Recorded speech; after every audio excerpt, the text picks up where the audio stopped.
CLU कांड में पूर्व सीपीएस रामकिशन फौजी की सुप्रीम कोर्ट में जीत। 12 साल पुराना झूठ बेनकाब। फर्जी सीडी बनाकर रचा गया था साजिश का खेल। भिवानी के भवानी खेड़ा हलके से 3 बार के विधायक और पूर्व सीपीएस रामकिशन फौजी को आखिरकार 12 साल के बाद न्याय मिल गया है। सुप्रीम कोर्ट ने 3 नवंबर को सीएलयू सीडी कांड में हाई कोर्ट के फैसले को बरकरार रखते हुए सरकार की याचिका खारिज कर दी। फौजी ने इस पूरे मामले को इनेलो द्वारा रचा गया षड्यंत्र बताया और कहा कि इस झूठे केस ने उनका सब कुछ छीन लिया, लेकिन हिम्मत नहीं तोड़ी। बता दें कि साल 2013 में इनेलो ने एक फर्जी सीडी जारी की थी, जिसमें तत्कालीन कांग्रेस विधायक और सीपीएस रामकिशन फौजी सहित 4-5 नेताओं पर सीएलयू के बदले करोड़ों रुपए मांगने के आरोप लगाए गए थे। ऐसे लोग इस सीडी में कांग्रेस के मौजूदा प्रदेश अध्यक्ष राव नरेंद्र सिंह का नाम भी शामिल था। फौजी का कहना है ये पूरा मामला उनकी राजनीतिक छवि और परिवार को बदनाम करने की साजिश था।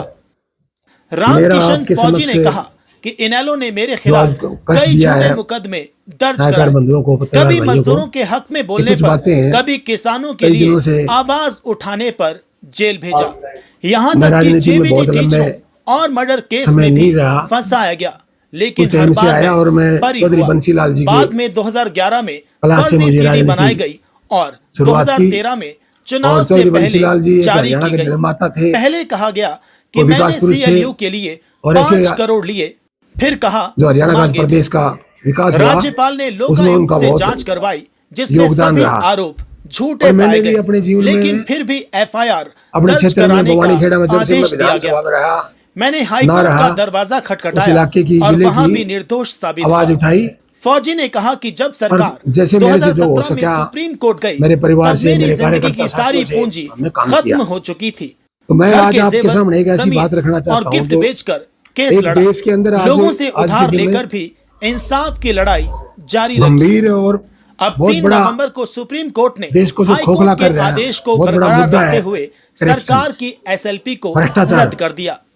उन्होंने कहा कि इन 12 सालों में किसी भी नेता ने उनका साथ नहीं दिया, सिर्फ राहुल गांधी और सोनिया गांधी ने हौसला बढ़ाया। किसी भी सूरत में फौजी ने इस पूरे षड्यंत्र के पीछे अभय चौटाला और अशोक अरोड़ा का नाम लेते हुए कहा कि इन दोनों ने मेरे खिलाफ झूठी गवाही देकर मेरे करियर को खत्म करने की कोशिश की।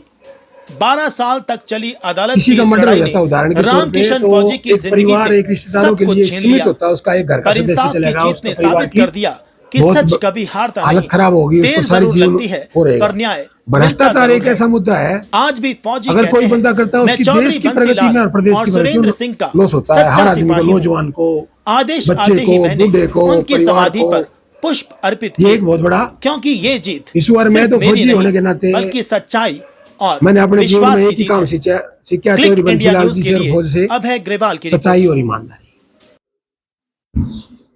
और उसके लिए मैं लड़ता रहा हूँ, लड़ता रहूंगा अपने क्षेत्र के लिए। तो आज मैं एक मेरे खिलाफ लगभग 14 साल से मेरे खिलाफ एक राजनीति घिनौनी हरकतें की गई, एलिगेशन लगाए गए, झूठे आरोप लगाए गए। मैं ये समझता हूं जैसे भ्रष्टाचार एक कैंसर है, ऐसे ही इस देश में ऐसे लोग कैंसर जैसे पीड़ित हैं, लोग हैं जो झूठे एलिगेशन लगा के उसकी जिंदगी बर्बाद करना, उसके परिवार को बर्बाद करना, उसकी पार्टी को बदनाम करना। ये एक बहुत बड़े ऐसे लोग अपना, वो उनका मकसद है, ये नहीं है भ्रष्टाचार हम बंद करेंगे। उनका मकसद केवल कुर्सी हासिल करना, मुख्यमंत्री बनना, मुख्यमंत्री से ऊपर जाना या विधानसभा में जाना, लोकसभा में। ये इस बात के लिए आज मैं उस पर पर्दाफाश करने के लिए आपके समक्ष आया हूं। तो मेरा जीवन में मैं 2000 में, पहले मैं थोड़ा सा पीछे बैक में जाना चाहता हूं, 2 मिनट आपके लिए हुआ, क्योंकि थोड़ी सी बताने के लिए। मैं 2000 में जब एमएलए बना तो विकास पार्टी का अकेले था, और जब अकेला था तो मैं चौधरी बंसीलाल दूसरे हमारे लीडर थे, हम 2 ही थे। मैंने कभी नहीं, आज के दिन तो एमएलए को 3 बार, 2 बार, 4 बार, अब अखबारों में पढ़े हो गया, एक रात में 3-3 बार इधर पार्टी उधर पार्टी, इधर पार्टी उधर गए इधर गए। मैंने कभी ये नहीं सोची। मैं अकेला ही, और चौधरी बंसीलाल ने जब कांग्रेस ज्वाइन की, मैं कांग्रेस में चौधरी सुरेंद्र सिंह जी के साथ हम कांग्रेस में चले गए। और उस दिन से राज दिन कांग्रेस में हम अपना काम कर रहे हैं वर्कर के नाते। जैसी भी जिम्मेवारी लगती है, हारना जीतना ये होना ये छोटी चीज है, ये अच्छे तेहराने भी चाहिए। मुझे पहले तो नहीं पता, दुख होता था। अब मेरी उम्र भी थोड़ी सी, बच्चे जवान हो गए, विकास है, ये बड़े बड़े हो गए, बड़े बड़े वकील डॉक्टर बन गए, तो मुझे भी अब थोड़ा ऐसा था ये कोई चीज नहीं है, स्वार्थ की राजनीति नहीं करनी चाहिए, ईमानदारी से। मैंने वो की, सीडी ये सारी चीज आ गई। उसके बाद में पेज नंबर 15 ले लोकायुक्त का ये है, रिश्वत लेने पैसे लेने देने का सीएलयू सीडी लाइसेंस जारी होने पर आरोप नहीं बनते। ये लोकायुक्त हाईकोर्ट का जज होता है, नहीं बनते। और किस बात का ना तो लाइसेंस दिया गया गवर्नमेंट ने, कोई लाइसेंस दिया, ना कोई जमीन, ना कोई पैसा दिया, ना सीएलयू, ना मेरे पास सीएलयू पावर। सीएलयू कराना हो कोई तो वो गुड़गांव रहता उन्हें पेरा क्या होता सीएलयू, मुझे तो तब तक मैंने इन चीजों का पता ही नहीं था। सच्ची बात बताता हूँ कि कोई जब मैं बहनी में आ रहा था, मेरा कोई नहीं एलिगेशन। उसके बाद में भी मैं हाईकोर्ट गया इसके खिलाफ। जो देखने की बात है, हाईकोर्ट गया तो हाईकोर्ट में हमारा फैसला हो गया। हाईकोर्ट ने डिसीजन कर दिया, मेरी इंक्वायरी, इस केस की इंक्वायरी, आप पत्रकार हो, कोई केस अड़क जाता है, जैसे हमारा एक बेटी का मर्डर हुआ पीछे या जो भी हुआ, सारे पत्रकार पूरे देश के लोगों ने यही कहा कि तो सिटिंग जज के द्वारा इंक्वायरी होनी चाहिए या सीबीआई, दो पे गया। मेरा केस की सारी इंक्वायरी, सारे की सारी चीजें सिटिंग जज के द्वारा, जो हाई कोर्ट का माइन का जो जज था, प्रेजेंट जज, उसके द्वारा कराई गई। इनकी मांग किस बात की थी, या तो हाई कोर्ट का या उसका, हाई कोर्ट के जज के द्वारा करी गई। जो कानून जो जज जो है वो हमारा हाई कोर्ट में उस टाइम उसके केस लगा हुआ था, उसने सारी चीज करके सारा मटेरियल देके हाई कोर्ट में मैं अपने पास जमा करा लिया।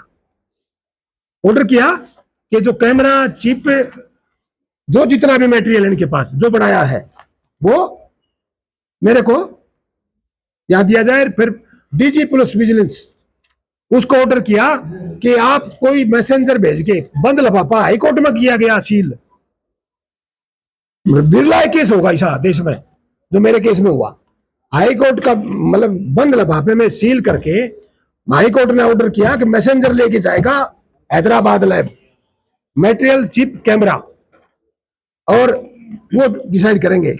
और वो हैदराबाद ने ये विकास बताएगा, ये थोड़ा वकील है कि हाई कोर्ट ने, हैदराबाद लैब ने ये रिपोर्ट है, ये लैब पे आप ऐप पे काट सकते हो कोई किसी भी। इसमें हाई लैब ने कहा हिंदुस्तान की डिफेंस की सबसे बड़ी लैब है, हिंदुस्तान की डिफेंस की है, वहां पर भी नहीं मार सकता कोई बंदा। उसने उसकी रिपोर्ट आई हाईकोर्ट में आके, वो लिफाफा खुला मेरा, मैसेंजर लेके गया, डीजी विजिलेंस के द्वारा निर्धारित किया था। उसमें यह है, ये ना तो इस कैमरे से ये सीडी बनी, ना कैमरे की ये ले फिर चिप ये बनी। इसकी हैज वैल्यू जो होती है, जैसे एक कैमरा आपका, ये कैमरा है, इसकी एक फोटो खींच लो आज, इसकी कितनी कॉपी कर लो, इस कैमरे की जो वो माइक्रो चिप होती है, उस चिप को आप चेंज कोई दुनिया में कितनी, एक कॉपी कर ली, दो कर ली, तीन कर ली, जैसे इसका साइज है, इसका साइज है फोटो को, आप फोटो मशीन का इसका साइज है, वो कागज इतना ही लेगी वो। हाईकोर्ट में मेरा केस है, खत्म हो गया, मैं जीत गया, मैं बरी हुआ। हाईकोर्ट